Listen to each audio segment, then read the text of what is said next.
സുഹൃത്തുക്കൾ പാവങ്ങൾ എന്താ ചെയ്തു പോയത്? വെറും തൗഹീദ് പ്രഭാഷകന്മാരായി തീർന്നുപോയി.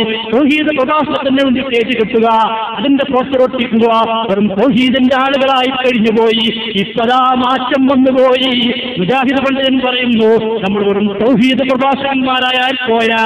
തൗഹീദ് പ്രഭാഷണത്തിന് പുറമെ ജീവിതത്തിൽ കർമ്മങ്ങൾ ഉണ്ടാവണം, ദിക്റുകൾ ഉണ്ടാവണം, ദുആകൾ ഉണ്ടാവണം. എങ്കിലേ രക്ഷയുള്ളൂ. ഇതുവരെ വെറും തൗഹീദ് പ്രഭാഷണം. എവിടെ നോക്കിയാലും ഇസ്ലാഹി പ്രഭാഷണം. അജീദ് സ്വലാഹി ചങ്ങരമ സമ്മേളന നഗരിയിലേക്ക് പറയാണ്, നമ്മൾ വെറും തൗഹീദ് പ്രഭാഷകന്മാരായിട്ട്. വെറും തൗഹീദ് പ്രഭാഷണം കൊണ്ട് രക്ഷ കിട്ടുമെന്ന് തോന്നുന്നില്ല.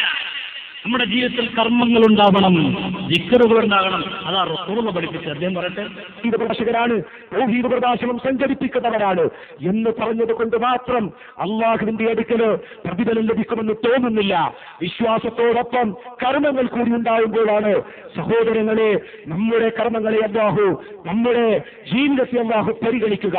നോക്കൂ നിങ്ങൾ, നമ്മുടെ ജീവിതത്തില് ദിക്റുകളും ദുആകളും ഉണ്ടാവേണ്ടതുണ്ട്. മുജാഹിദാണെന്ന് കരുതിക്കൊണ്ട് ദിക്റുകളും ദുആകളും അവന്റെ ജീവിതത്തിൽ നിന്ന് വർജിക്കണമെന്ന് ഇസ്ലാം പഠിപ്പിക്കുന്നില്ല. ഇസ്ലാം പറഞ്ഞില്ല. മുജാഹിദാണ് ദിക്റിലണ്ട വേർക്കുന്നത് ഇസ്ലാം പറഞ്ഞില്ല. പിന്നെ നിങ്ങൾ തലവരെ പറഞ്ഞത് ഇസ്ലാം അങ്ങനെ പറയുന്നില്ല. കണ്ടില്ലേ, ദിക്റെല്ലാം പറ്റില്ല, ചേർക്കാൻ പറ്റില്ല. ഒരു മരണ വീട്ടിൽ പോലും അഭിനയ സൂചിപ്പിക്കാൻ നടക്കുന്നില്ല. ഒരു മരിച്ച വീട്ടിൽ പോയി ഞാൻ ഓർത്തു പോകുന്നു, കണ്ണൂർ ജില്ലയിലെ രാമന്തല ശുഹദാക്കൾ ഉറൂസിനനുബന്ധിച്ചിട്ട് പരിപാടിക്കവിടെ പോയപ്പോൾ വലിയൊരു പ്രശ്നം. എന്താ പ്രശ്നം? ഒരാൾ ഇവിടെ മരണപ്പെട്ടു. ആ മരണപ്പെട്ട വീട്ടിലെ മൂത്ത മകൻ മുജാഹിദാണ്. അവൾ പള്ളിയിലെ കുട്ടികളൊന്ന് ഖുർആൻ ഓതിയപ്പോ മൂത്ത മകൻ പ്രശ്നമുണ്ടാക്കി മുസ്താഫ് വാങ്ങി ധരിച്ചിട്ട് വരെ ചെയ്തുപോയി. സുബ്ഹാനല്ലാഹ്. പരിശുദ്ധ ഖുർആൻ ഓതിയ പ്രശ്നം. മരിച്ച വീട്ടിൽ പോയിട്ട് പത്രം വായിച്ചൊരു കുഴപ്പമില്ല. ഏത് പത്രവും വായിക്കാം അല്ലേ? പത്രം വായിച്ചാൽ ആരും ശിർക്കാന്ന് പറയണില്ല. മനോരമ വായിച്ചാലോ തൗഹീദാണ്, മാതൃഭൂമി വായിച്ചാലോ അള്ളാ, ഒരു കുഴപ്പമില്ല. ചന്ദ്രിക വെച്ചാലോ ഒരു കുഴപ്പമില്ല. ദേശീയമായി വെച്ചാലും ഒരു കുഴപ്പമില്ല. അള്ളാഹുവിന്റെ പരിശുദ്ധമായ കലാം വായിച്ചാലോ എവിടെ എത്തിക്കും കാണിച്ചു. അള്ളാഹുവിന്റെ പരിശുദ്ധമായ ദീനിസ്ലാന്ത് പഠിപ്പിക്കുന്നില്ല. അദ്ദേഹം തുറന്നു പറയുന്നു, ഇക്കാലം വരെയും നമ്മൾ ഒട്ടേറെ ദിക്റുകൾ മുടക്കിക്കളഞ്ഞു, ദിക്ർ ഹൽക്കുകൾ നമ്മൾ കിട്ടുന്നു. നോക്കൂ നിങ്ങൾ, നമ്മുടെ ജീവിതത്തില് ദിക്റുകളും ദുആകളും ഉണ്ടാവേണ്ടതുണ്ട്. മുജാഹിദാണെന്ന് കരുതിക്കൊണ്ട് ദിക്റുകളും ദുആകളും അവന്റെ ജീവിതത്തിൽ നിന്ന് വർജിക്കണമെന്ന് ഇസ്ലാം പഠിപ്പിക്കുന്നില്ല. നമ്മൾ ദിക്ർ ഹൽക്കകളെ അതിശക്തമായിട്ട് വിമർശിക്കുന്നു, സ്വലാത്ത് സദസ്സുകളെ അതിനിശ്ചിതമായി വിമർശിക്കുന്നു.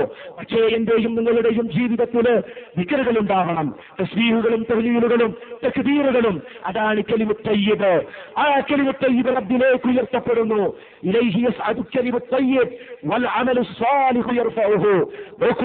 അള്ളാഹുവിനെ സ്മരിക്കുന്ന ഇത്തരം ഉത്തമ വചനങ്ങളും സൽക്കർമ്മങ്ങളുമാണ് റബ്ബിലേക്ക് ഉയർത്തപ്പെടുന്നത്.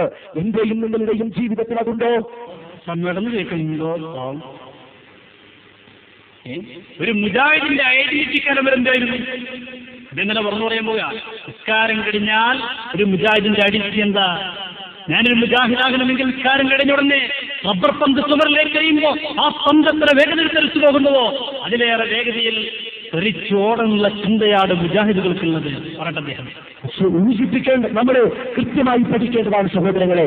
നമസ്കാര ശേഷം ചില ദുആകളും ചില ദിക്റുകളും അതുപോലെ മറ്റു കാര്യങ്ങളുമൊക്കെ ഉണ്ടല്ലോ, അതൊന്നും നിർവഹിക്കാതെ പോകലാണ് മുജാഹിദിന്റെ ഐഡന്റിറ്റി എന്ന് ഞാൻ തെറ്റിദ്ധരിക്കാൻ പാടില്ലേ. ഒരു മുജാഹിദിന്റെ ഐഡന്റിറ്റി അങ്ങനെയായി മാറും. ഇതൊരു മുജാഹിദിന്റെ ഐഡന്റിറ്റി അങ്ങനെയാണല്ലോ. രണ്ടെണ്ണാണ് നിസ്കാരത്തിന്റെ ഐഡന്റിറ്റി. ഒന്ന് അല്ലാഹു അക്ബർ, നേരത്തെ പറഞ്ഞ കത്തിരിക്കട്ടെ അല്ലേ. രണ്ടോ നിസ്കാരം ഇങ്ങനെ എണീറ്റ് ഓടൽ, അത് അവസാനിപ്പിക്കണം. ഇപ്പൊ ഇതിന്റെ മാറ്റമൊന്നും ദിക്റൊക്കെ ഒരുപാട് തുടങ്ങിയിട്ടുണ്ട്. ഞാൻ ഓർത്തു പോകുന്ന ഈ അടുത്ത കാലത്ത് ഒരു ചങ്ങരവ സമ്മേളനത്തിന് തൊട്ട് മുമ്പായി പത്രത്തിൽ ഹെഡിങ് ദുആ സമ്മേളനം ഇന്ന് മനോരമയിൽ. അപ്പൊ ഞാനിപ്പോ വലിയ താല്പര്യവും വായിച്ചു നോക്കി.